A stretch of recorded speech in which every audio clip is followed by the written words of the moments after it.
So let's talk about the transitions from the Russian Empire to the USSR to the Russian Federation.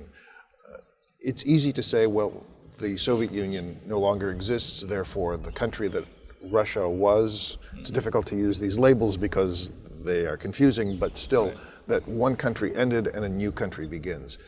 Is that accurate, or how do you explain these transitions? It was a transformation of the international system with the end of the Cold War. It was a transformation of a certain identity, that was framed by communist ideas, by socialist ideas. And that's, as I explained to my students, that's Russia for the Soviet identity, because the third Russia after Moscow, it was the St. Petersburg Empire. And after that empire collapsed, Russia assumed a different identity, shaped and framed by communist ideals, but they functioned, those ideals, leftist ideas, functioned in Russia very differently than they functioned in European systems. They became a de facto religion.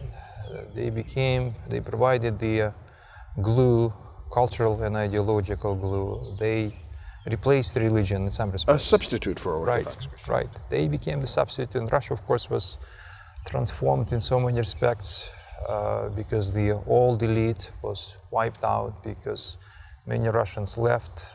That's the biggest historical trauma that Russia lived through. And in part, maybe this explains why so many churches were destroyed. That's right, absolutely. And that explains why so many Russians, I'm now well familiar with this living abroad, so many Russians do not associate, who live abroad, do not associate with that Russia anymore.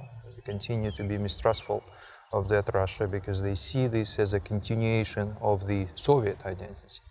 And Russia was split between the red and white Russia, and many white Russians had to leave the country. Revolution is revolution. There was civil war that followed. Millions and millions of people perished in that civil war.